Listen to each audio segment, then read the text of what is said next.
Thousands of years ago, a young boy encountered his first video game. It was Super Mario World for the Super Nintendo, which his father gave to him on Christmas Day, 1993. After beating the game, the young boy set out into the world, journeying and finding new adventures and new challenges. The young boy grew into a young man, and he became known as Dark Assassin. And this is his story.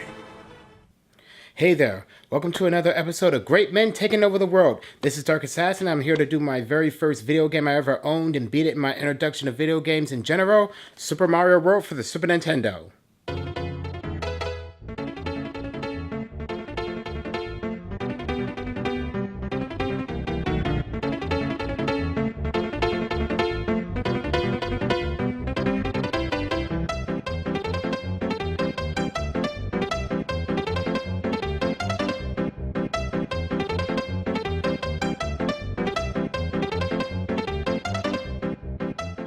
So tell us a little bit about your background, how you were introduced to video games, how you got into video games, and how you first acquired the Super Nintendo. Well, my dad got it for me unexpectedly on Christmas Day, 1993. I was 7 years old, and he got it for me on Christmas Day, and we hooked it up, and I played it. I fucked around with some games like Mortal Kombat in the arcade, and Terminator 2 on the arcade shooter. I played around with, fucked around with, but nothing too serious. And I also had a Tiger Electronic game like Land of the Lost, you know what I'm saying? I used to collect the toys and all that type of shit. I didn't really take games seriously until I got my Super Nintendo Super Mario World, and then everything from there just became history. So that was my true introduction to video games, was really Super Mario World on SNES. How did you feel initially playing the game? Was it different from, from the other games and your other experiences? This was your own home console. Well, it just felt good owning a console and my own game for a change, and I was on it like flies on shit, like 5-6 hours a day, just playing that game a lot and trying to get good and trying to build up my skill. Because the first week, it was kind of difficult for me to get good, but then I beat the whole game within a month. It took me a month my first run to beat the game, but now, at this point, if I play it nowadays, it'll take me like an hour and a half to beat it, because it's kind of a long game for at its time. But like I said, I just played it 5-6 hours a day, was on it like flies on shit, and then just picked up my skills, got good, and then just took off from there. It took me a month to beat it, but I beat it within a month. I like the term flies on shit you use repeatedly. Well, that means that you're a fly and the Super Nintendo is a piece of shit. Is that what you're saying? Well, it's just an expression. It's just an expression. I agree with you, by the way. Thank you.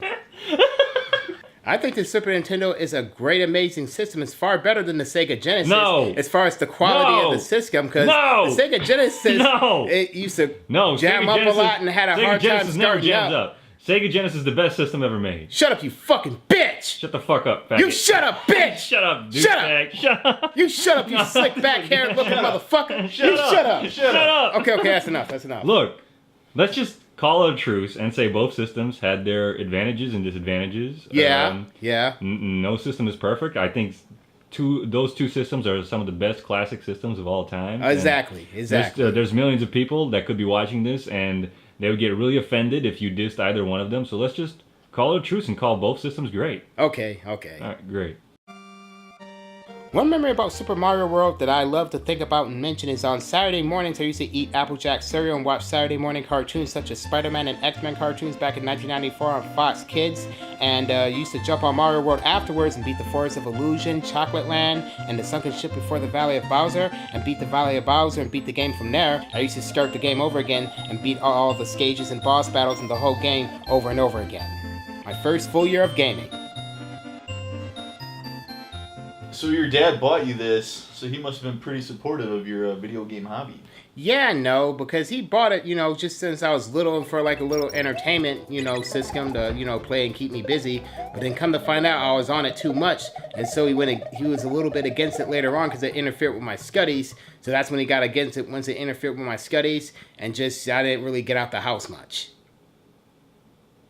Were you studying to be a doctor? No, I'm not really interested in being a doctor.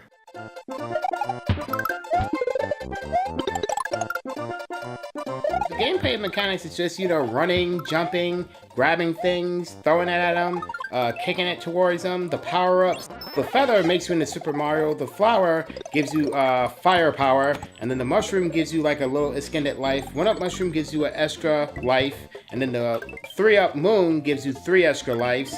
Yoshi, he's just good for eating up enemies, kind of absorbing their abilities with fire, and just stuff like that.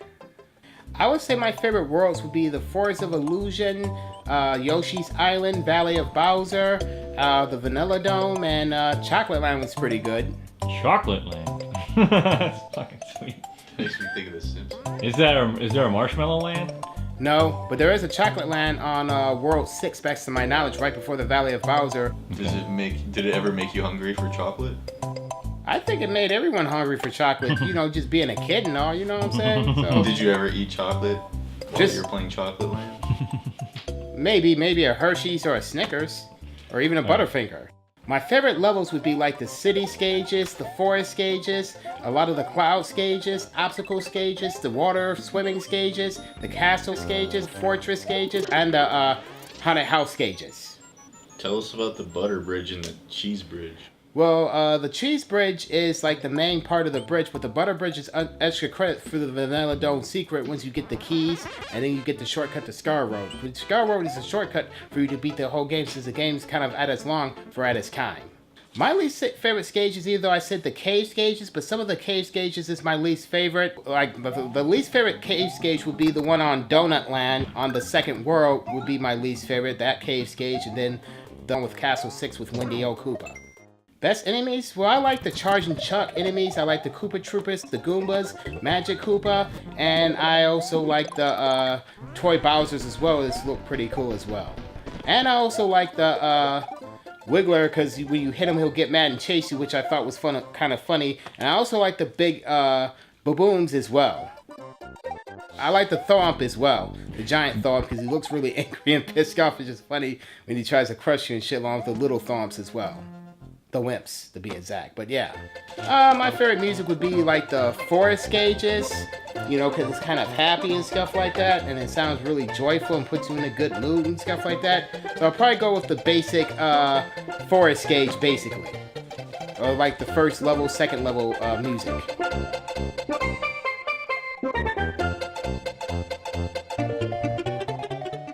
My favorite boss fight would be Ludwig von Koopa and Bowser Koopa, and I also like to fight Lemmy Koopa because it kind of tests your intelligence and it's kind of fun to get into.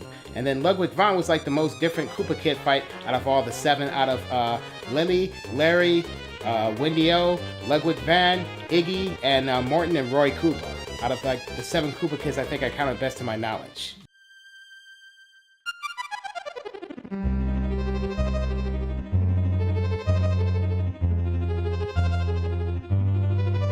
These are my favorite power-ups, the 1-Up Mushroom, the Growing Mushroom, and the Invincible Scar was my favorite power-ups. I like the 2 Marios, the way how he starts off small and grows big and stuff. I just thought that was kind of like pretty cool and all, you know what I'm saying? And the little Boo's pretty cool too, because look like a little capsule toy. I like the Magic Koopa collectible too, because you'd be surprised how many people don't know who Magic Koopa is. He's like, works for Bowser. I think he was like an older relative that raised Bowser back in Mario World 2 Yoshi's Island, because he was watching over the baby Bowser on that series of the game. So I just think he's an older relative that watched over Bowser, best to my knowledge, I think. Is this your favorite Mario? I would pretty much say this is the best of all times, yes, the Mario World, because that's where it all started, and it seems like this was the best one. Best collaboration, and just best Mario in general.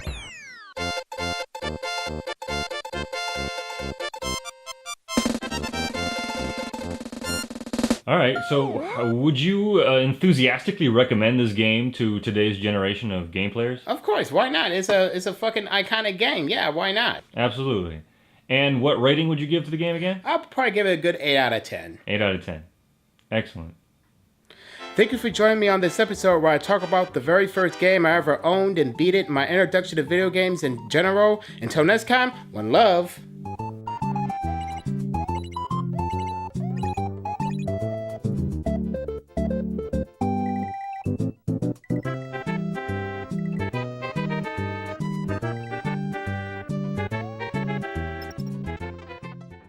fucking touch my chips, man. Oh, sorry. Dark Assassin has a strange habit of coming into people's houses and trying to eat their food. Hey, that was an accident, okay? Calm down. An axe. Can I have a bowl full of Doritos? A bowl full?